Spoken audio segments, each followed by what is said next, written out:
So one of the first things that we did is we'll clean up this bore here, and we'll clean up any imperfections that we might have on the shaft where the shaft sleeve sits. And we use this tool to do that. So in the shaft sleeve packaging typically comes with an impeller O-ring and a shaft sleeve O-ring. So as soon as you get to this point, you always want to put this shaft sleeve O-ring on. That way you don't forget. So we'll go ahead and we'll just slide it up there. We got it. And then we'll go ahead and we'll take the anti-seize.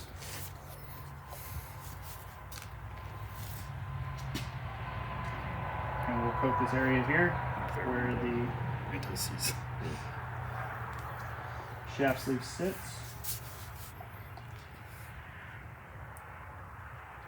For ease of removal later on when we have to change the mechanical seal.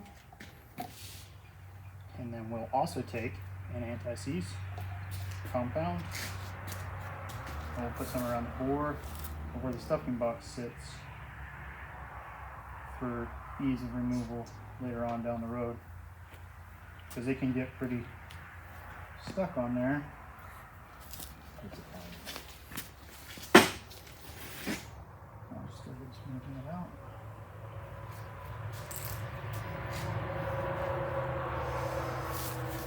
And we'll set our impeller O-ring. I always try to set all the parts on the pump. That way when I'm done, I can look and make sure that I've not forgotten anything. So the first step here is we're going to take our stuffing box. Typically stuffing boxes, depending on the manufacturer, ships with the Cosmoline. This one has Cosmoline on it. So what we'll do is we'll go ahead and we'll start getting this Cosmoline off. I want to get it off of the face. I want to get it off the gasket area and then down into the throat and where the stationary seal for our mechanical packing goes.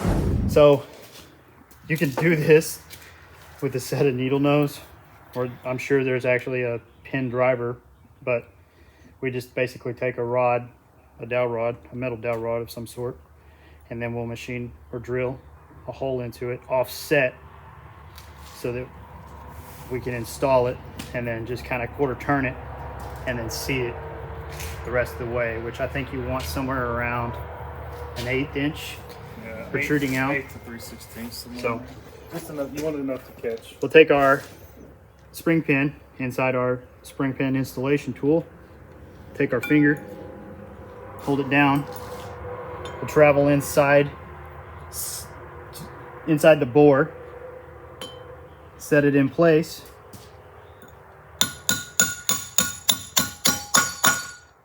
And at that point, you can hear that we've made that the installation tool has made contact with the stuffing box. And we can take a quarter turn.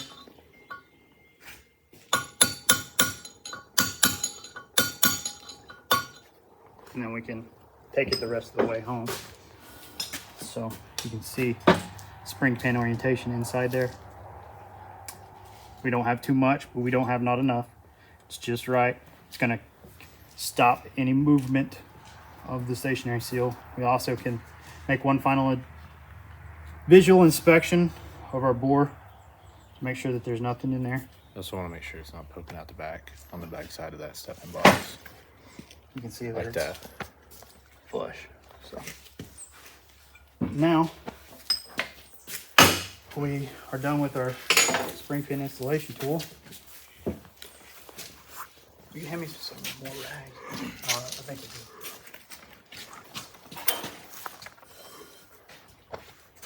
So now what we'll do, we'll take our mechanical seal kit. We'll remove our Teflon backup packing and set it aside. So we'll take our mechanical seal assembly.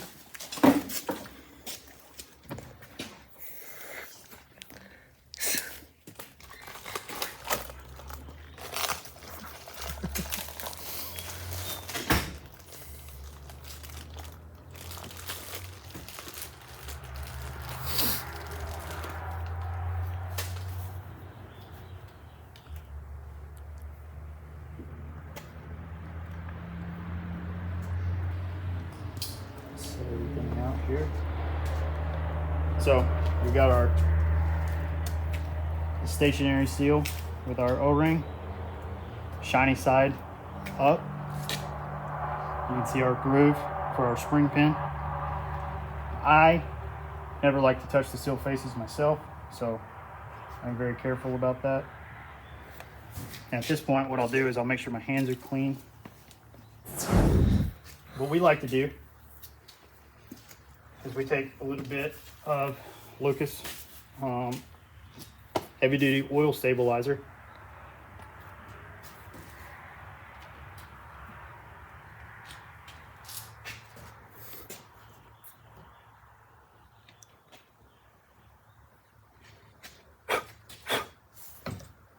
Make sure there's nothing bad on that. Just run a little dab around it. You don't want to get too wild with that. I'm going to take our finger and just kind of get that coated all the way around so that we have a good coating going into the stuffing box. So now we make sure that our pin and our notch in the stuffing box is lined up.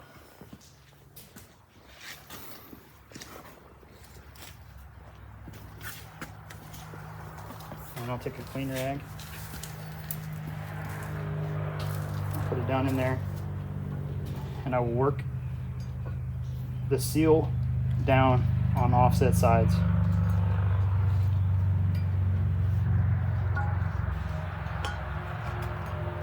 Where it's seated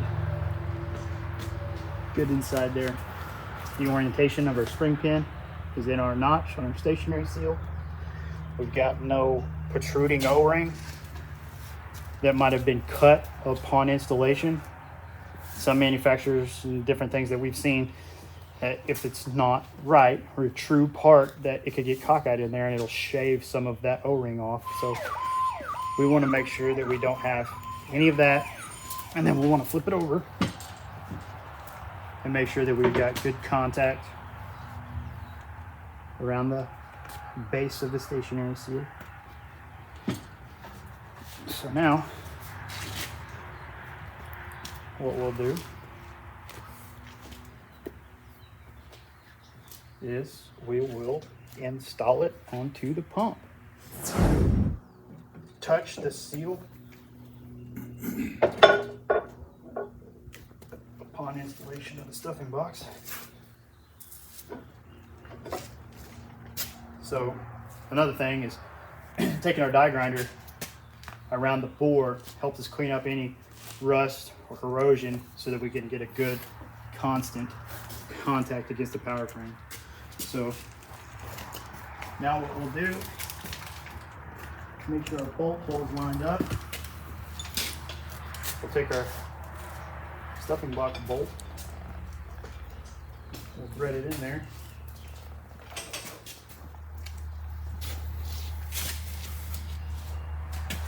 There is it's cast into it. There's a top.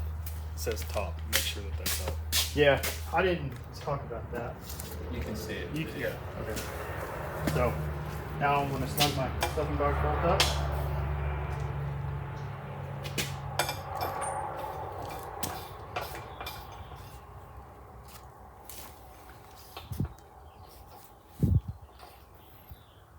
Taking care not to over tighten that, because if you over tighten it, what you can do is on this particular stuffing box, there's a bolt hole threaded, tapped and threaded into the stuffing box here and here. This particular power frame only accepts one stuffing box bolt. So what can happen is if you over tighten this, is you thread that bolt into that tapped hole, you can actually pull those threads out and not know it. So it's always a good practice that I like to do is I'll use a hand tool and not an impact to drive that up. So now we've got that dude done. What we'll do is we'll take Put some rags here.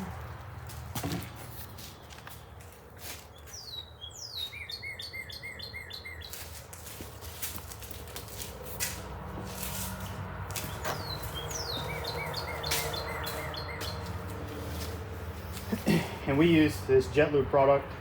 You can use WD-40. We've used it all. I like to use the straw for this. But we'll take this lubricating oil, and all manufacturers talk about apply a thin oil to the seal faces. So we take it a little step further, and we use the spraying power of this particular product consumable, if you will. And we put that light coat of oil on there, but we also spray all this seal off to make sure that we're blowing any dust or any foreign debris or anything that we might have gotten on the stuffing box or on the stationary seal face prior to putting everything on. Because we could have gotten a little residual anti-seize or whatever. So what we'll do is take a rag and we'll put it in the drip pan of the pump to catch any oil that might flow out the back. I'm going to take this and spray that.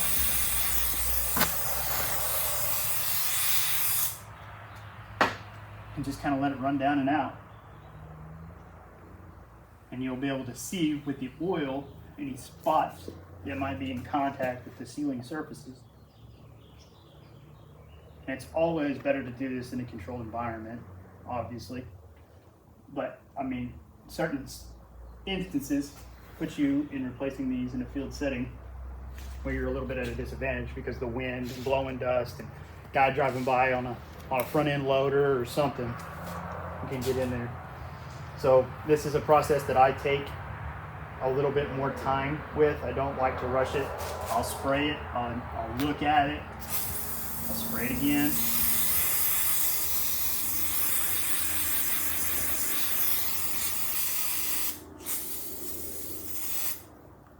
Just to make sure.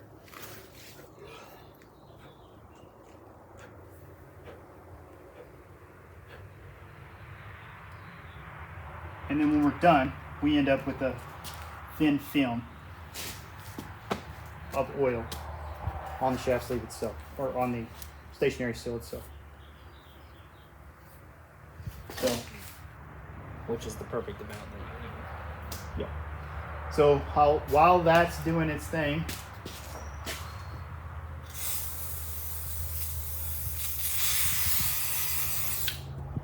letting it kind of run down, I'll come over here to the rest of my setup.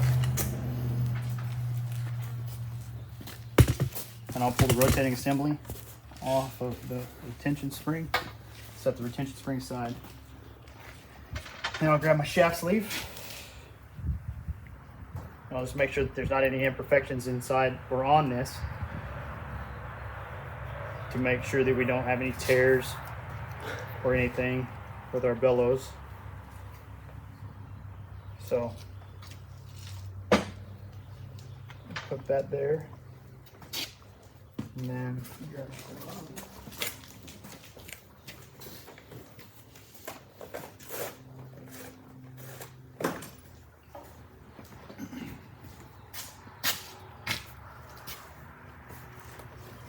Clean is the name of the game here.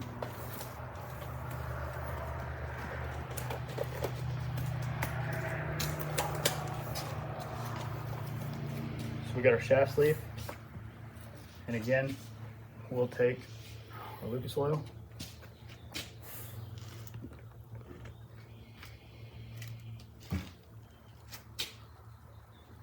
we just put a thin film on this shaft sleeve so that our bellows can travel.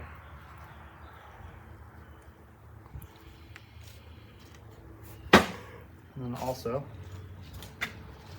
we'll put a thin film on our bellows itself. and making sure that there's no imperfections in the bellows that might hang us up.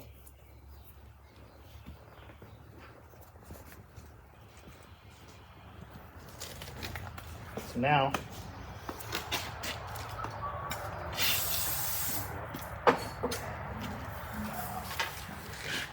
I got another. We'll make sure my hands are clean. So depending on the manufacturer, there's different types of seals out there. Some of them are glued in place. Some of them aren't. So what we're gonna do is we're gonna remove that and set it aside. Then we're gonna take our rotating assembly with our impeller side up. And we're gonna go on with this bellows, making sure that we're making even, consistent contact down onto the shaft sleeve. You can see we got good travel, which is key to when we're installing the shaft sleeve itself onto the shaft, that once we make the seal faces make contact, it's going to continue to move the stationary seal back until it's set rest in place. So we'll move this down to about 1 inch or so, and we'll flip it over, and then we'll take care to pick up our rotating assembly, drop it back into the grooves. While that's sitting there, we'll take another gander at our stationary seal.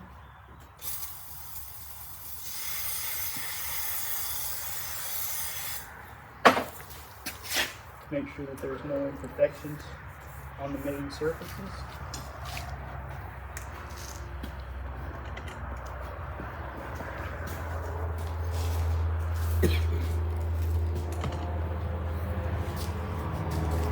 When that's done, what I like to do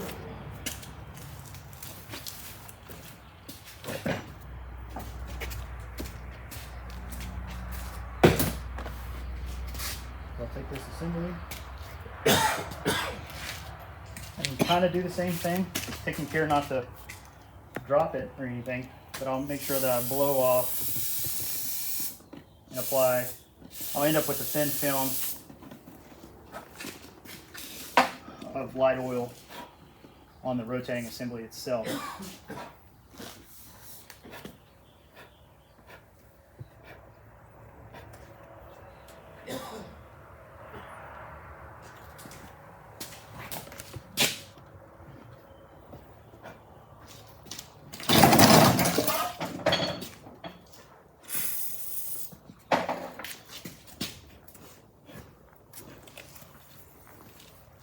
And I'm just blowing on it to make sure that any of the pockets that I'm seeing on the seal faces are air, because they'll dissipate, you know, with that little puff of air.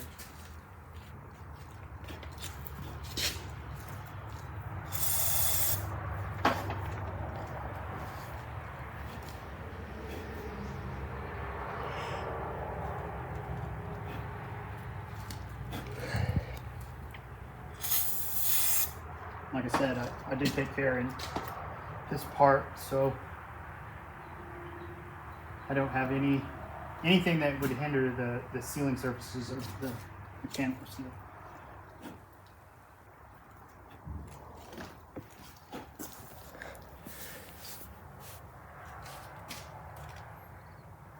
So now I'm happy with it.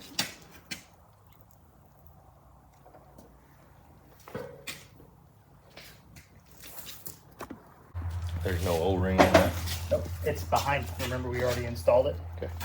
So I installed this with the twisting motion, if at all possible.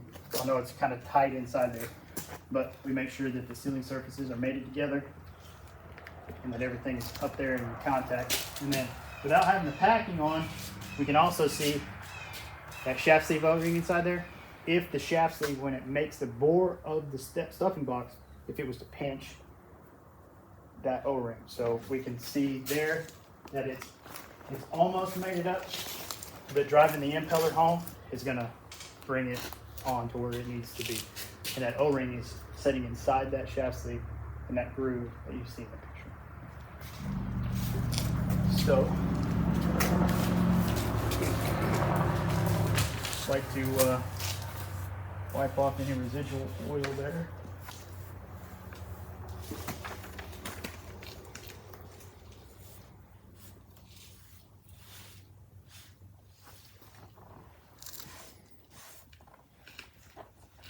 And our mechanical seal installation up into the impeller is complete. So we'll break.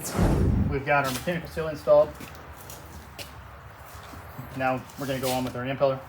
The last piece of the puzzle here is going to be our impeller O-ring. So we've cleaned this up, this reused impeller. So we'll take this dude and we'll set it down in this gap. I like to take just a little bit of grease to help hold it in place while we're installing it, so it doesn't shift or fall.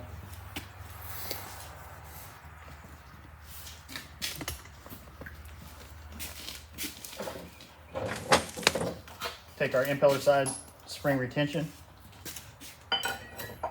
slide it into place. We install our impeller wrench to restrict the shaft.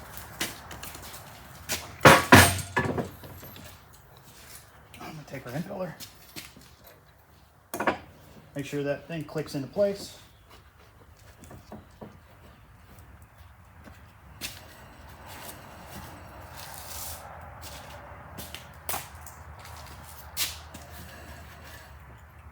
Now we have the pump adjusted all the way forward, so take note of that. So we thread this dude all the way up.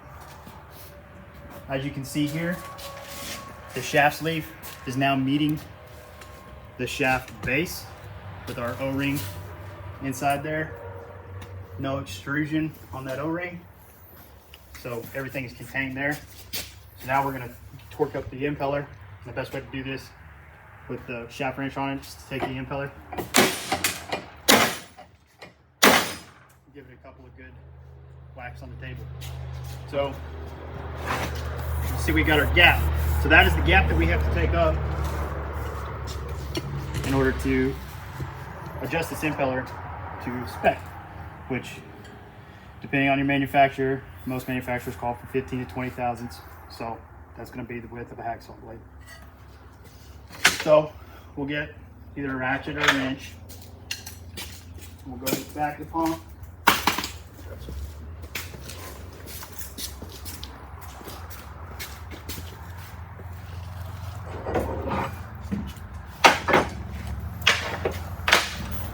We'll loosen off the through bolt that we put there just to keep everything in place from pushing out when we install the stuffing box. Make sure that we got good clearance on our through bolts, so we don't get any restriction is if we go to adjust back and they hinder us, you know. So now we'll take this dude, slide it between the two vanes. He's got it. And then we'll tighten our bearing assembly back towards the power frame. Every time I make an adjustment, I slide that between the two vanes to make sure that we're not against the stuffing box, against the feeler gauge.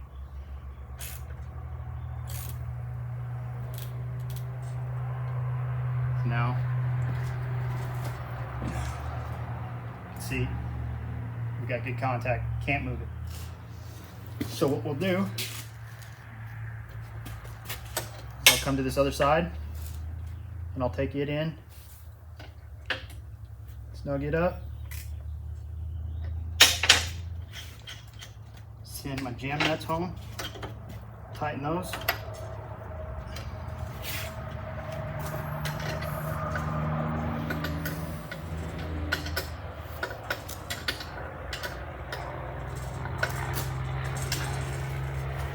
And I'll go to my through bolts. Still can't move it.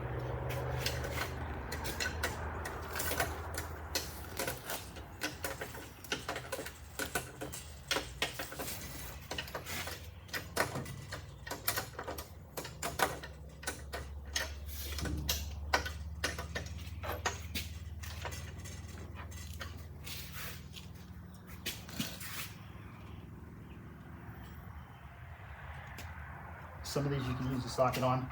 Some of the bearing, the manufacturers, you can only get a wrench.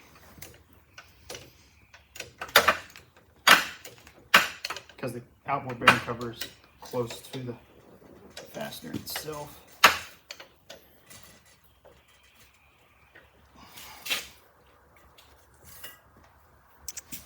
She's set 20 thousandths clearance.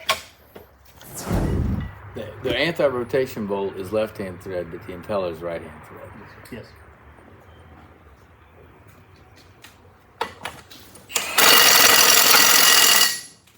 That's lefty tighty. I know. Again, we'll take some type of NLG2. We'll need to turn the crane back on. 3-phase. And we will install the gasket onto the stuffing box.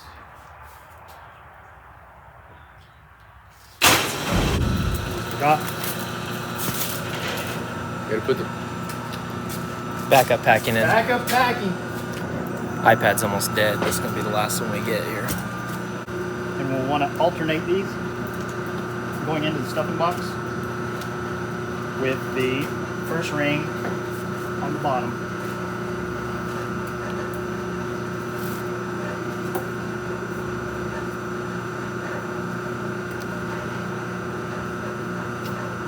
So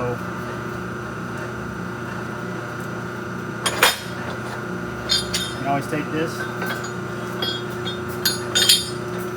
help push it in, pull it out. Second ring oriented with the split on top.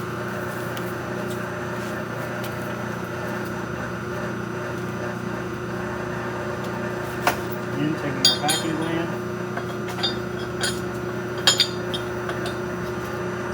Pushing it in.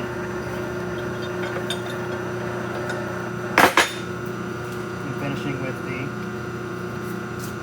last ring.